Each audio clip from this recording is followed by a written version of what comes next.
Topic है basic accounting terms. इस video में हम लोग कुछ अकाउंटिंग वर्ड्स का मतलब समझेंगे कि उस वर्ड का मीनिंग क्या होता है, उसका कंसेप्ट क्या है। तो स्टार्ट करते हैं। जो पहला वर्ड है वो है गुडविल। गुडविल का मतलब होता है कि मार्केट में अच्छा इमेज होना, एक अच्छा पहचान होना। उसको हम क्या बोलेंगे, रेपुटेशन ऑफ ए फर्म, यानी गुड नेम, एक अच्छा नाम होना। अब ये अच्छा नाम जो है, ये नाम कमाने के लिए हमें काफ़ी मेहनत करने पड़ते हैं। जो कस्टमर का भरोसा है वो जितना पड़ता है। अगर कस्टमर का विश्वास हमारे ऊपर हो गया तो इसका मतलब ये है कि उस बिज़नेस का जो गुडविल है वो काफ़ी अच्छा है। और जितना अच्छा गुडविल होगा तो आपका सेल जो है उतना ही बढ़ जाएगा। तो जाहिर सी बात है कि जब सेल बढ़ जाएगा तो प्रॉफिट भी आपका बढ़ जाएगा। तो गुडविल का डायरेक्ट जो कनेक्शन होता है वो प्रॉफिट से होता है। जितना ज़्यादा गुडविल होगा उतना ही ज़्यादा प्रॉफिट होगा, जितना कम गुडविल होगा उतना ही कम प्रॉफिट होगा। तो इस वर्ड का मतलब क्या हुआ, एक अच्छा इमेज होना, एक अच्छा पहचान होना। नेक्स्ट आते हैं एक्सपेंसेस। इसका मतलब होता है खर्चा करना। जैसे एक्सपेंस मतलब क्या हुआ, खर्च करना। हम जब भी बिजनेस करेंगे तो कुछ तो खर्च करेंगे पैसा कमाने के लिए। तो वो जो हम खर्च करते हैं शॉर्ट टर्म में, यानी कम समय में। अकाउंट्स में शॉर्ट टर्म का मतलब होता है कि लेस देन 1 ईयर, 1 साल से कम। जैसे आप किसी को तनख्वाह देते हो, रेंट देते हो, रेंट हुआ, सैलरी हुआ, इलेक्ट्रिक का बिल हुआ, किसी को कमीशन हुआ, या आप कोई चीज़ परचेज करते हो सामान बेचने के लिए। तो ये सब जो खर्चा हुआ इसी को हम क्या बोलेंगे, एक्सपेंसेस। तो यानी amount spend to produce and sell the goods and services. अब आते हैं एक्सपेंडिचर।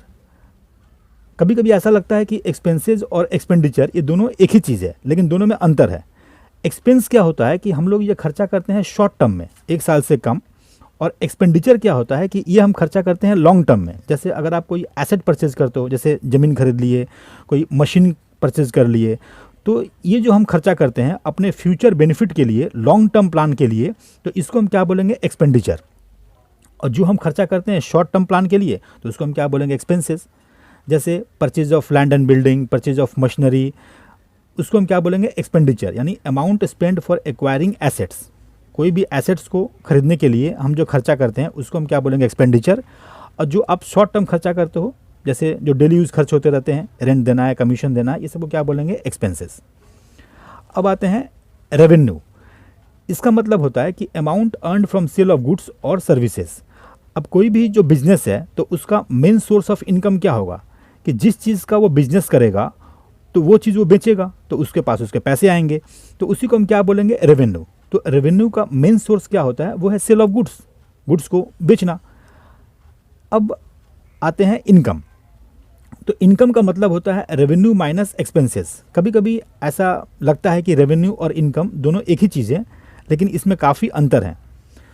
जैसे मान लेते हैं कि कोई चीज़ बनाने में हमने एक्सपेंस किया, सपोज 1 लाख रुपया का ये खर्च हुआ।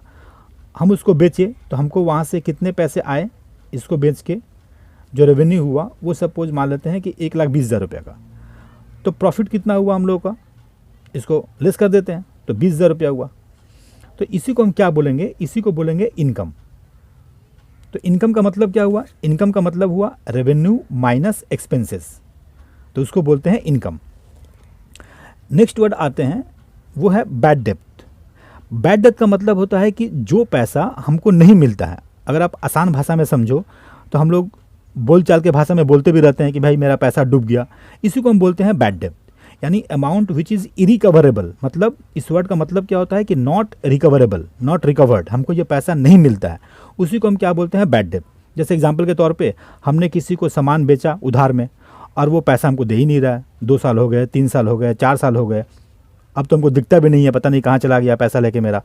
तो ये जो पैसा हमको नहीं मिला इसी को हम क्या बोलेंगे, बैड डेब्ट।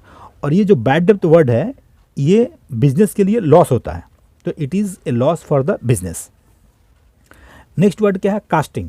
कास्टिंग का मतलब होता है टोटलिंग, किसी भी चीज़ को टोटल करना, उसी को हम क्या बोलते हैं, कास्टिंग। अब आते हैं सॉल्वेंट। इसका माने क्या हुआ कि अगर किसी बिजनेस का जो एसेट्स है, यानी जो संपत्ति है वो ज़्यादा है लायबिलिटी से। मतलब अभी जो वर्ड लायबिलिटी है इसका मतलब क्या होता है कि हमको किसी को पैसे देने हैं, उधार जो बोल सकते हो। तो अगर किसी भी बिजनेस का एसेट क्या है, ज़्यादा है लायबिलिटी से, माने वो इस पोजीशन में है कि अपना सब कर्ज चुका सकता है, तो इसी को क्या बोलेंगे, सॉल्वेंट। और इसी का उल्टा क्या होता है, इंसॉल्वेंट। यानी किसी भी बिजनेस का अगर लाइबिलिटीज ज़्यादा हो एसेट से, मतलब कर्ज मान लीजिए कि बहुत ज़्यादा हो गए, उसको जो पैसे चुकाने हैं आउटसाइड पार्टीज़ को वो बहुत ज़्यादा हैं, और उसके पास एसेट जो है क्या बहुत कम है, तो उसको हम क्या बोलेंगे, इंसॉल्वेंट। यानी when liabilities are more than assets then this is called insolvent. अब एक वर्ड आते हैं टर्नओवर। इसका माने क्या होता है, टोटल सेल्स।